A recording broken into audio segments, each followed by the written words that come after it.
The Booker Prize has a very specific taste in books. Sometimes I like it, sometimes I don't. But there are numerous books I read each year that are eligible to be longlisted. Books that I would very much recommend, but that I don't think fits in with what a Booker book is. So this is an anti-prediction video. These are books that I don't think will make the Booker Prize long list. It's much easier to predict books that won't make the long list than it is the other way. I have 6 fantastic books to recommend to you today. Wade in the Water, Mina Kuma. 11-year-old Ella lives in the racially divided city of Ricksville, Mississippi during the 1980s. She is super smart, but she's also 11. And one of the things I think Nkrumah does brilliantly here is paint Ella's intelligence. I think a lot of readers look at child protagonists and say, no 11-year-old would understand that. But kids are super smart. And they either understand things or they don't. And you actually have this weird blending of a super intelligent adult with a child's naivety. And I think that's done fabulously. One day, Miss St. James moves into town and soon makes friends with Ella and starts tutoring her. But she's white and she's living in the black area. And the black folks are saying, just move over to the white area. Her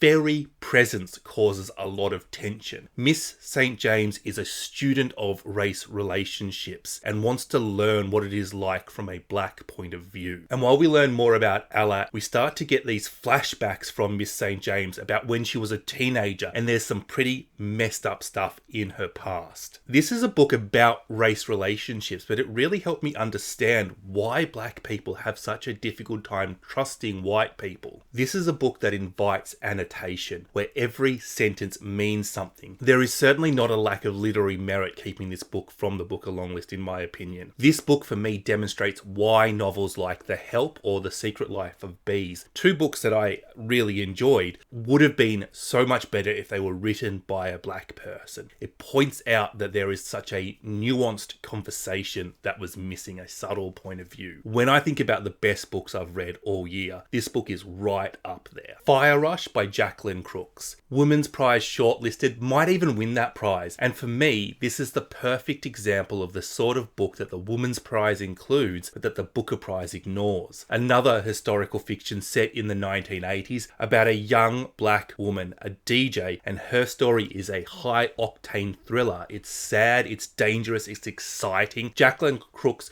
really puts your emotions through the ringer because you really don't see how Yamini will get out of the mess she is in. This is a book about police violence and brutality, but it's also about gang violence and gang brutality and domestic violence. This book is really about fear and control and what you can do about it when you're completely powerless. With all that going on in her life, it really makes complete sense that Yamini will turn to something like music. Set in London and Jamaica. All I can really say about this novel is if you have a heart condition, skip this book. Chain Gang All Stars, a dystopian novel about the US penal justice system and blood sport. I have a discussion video about this novel if you're interested. We follow 2 prisoners who have agreed to have their prison sentence cut short if they fight death matches. Kill enough prisoners and they have officially paid their debt to society. The fights are then televised and this is a massive success. Littered through this book are facts about the prison system, and it just makes you realise how horrible we treat prisoners. But it's also critiquing the outside society that allows us to mistreat prisoners. It critiques the worship of sport, the social apathy we have towards horrible things, and the idolization of celebrity. This is such a wonderful dystopian that will have you questioning, do we even need jails? Also,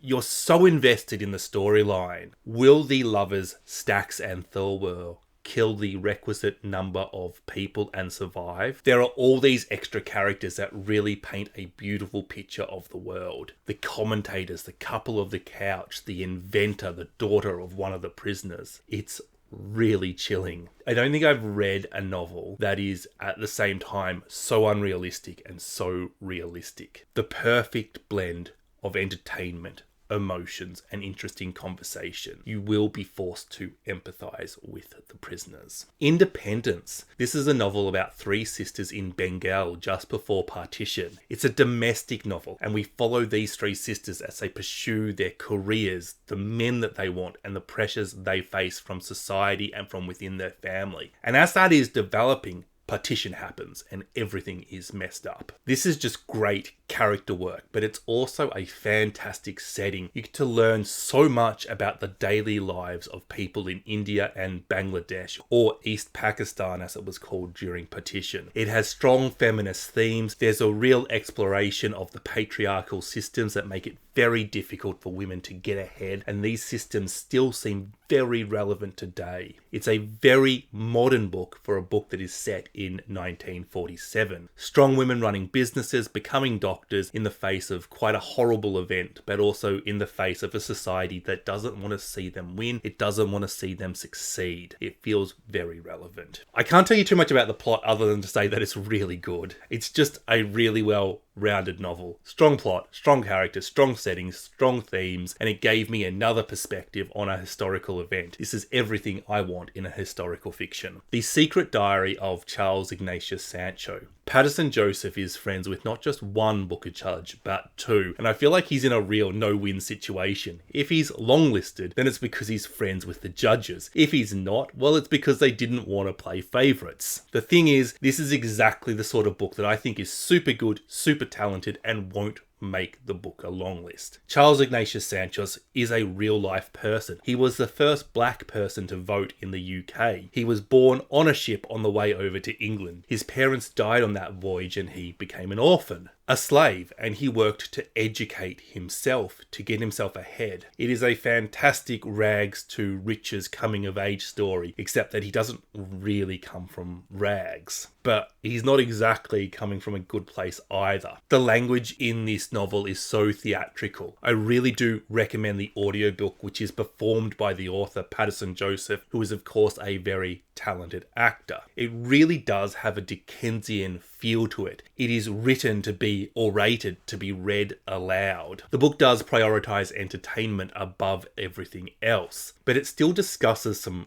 really heavy topics: slavery, rape, the lack of ownership of your body, suicide, classism, racism. Joseph introduces this book by discussing the need to have a book such as Jane Eyre or David Copperfield, but that speaks to the experience of black people. While I don't see this book winning the Booker, I do see this book becoming part of the British canon. I do see this book being discussed in 20 or 50 years. Mame, another coming-of-age novel, a messy girl novel, a black girl novel. I see this novel compared to Queenie a lot. I think it's better than Queenie. I think it has broader appeal. But if you liked Queenie, you'll love Mame. 25-year-old woman Maddie, who has been sheltered by virtue of the fact that she is caring for her father. Despite being the youngest, she is called Mame, a title that means mother. I really love that we see both good and bad examples of everything in this novel. Maddie is struggling with her mental health, and we see positive and negative ways that people treat her. We see the good and the bad. She is unsure of her employment and the way her boss treats her, and again we see positive and negative examples of bosses. Maddie is black, and racism is an undeniable part of that experience, and we see that, but we also see people acknowledge her not just as black, but as Ghanese British, as the child of Ghanese immigrants. She is a virgin and she is dating for the very first time, and we see positive and negative men, and positive and negative experiences of sex that are not about consent and power, but the act of sex itself, the joy and the pleasure. This book isn't just about girl versus the void. It isn't just society eating a young woman. It is also the alternative. It's the young woman growing. It's the young woman fighting back. It is the support network needed to succeed. It is how society should treat the young woman. It is empathetic and it sees young black women, but it's also empowering. It is miserable and it is uplifting at the same time. It is a fantastic character portrait, and there is so much conversation that could come out of this novel. Great themes, and it would just make a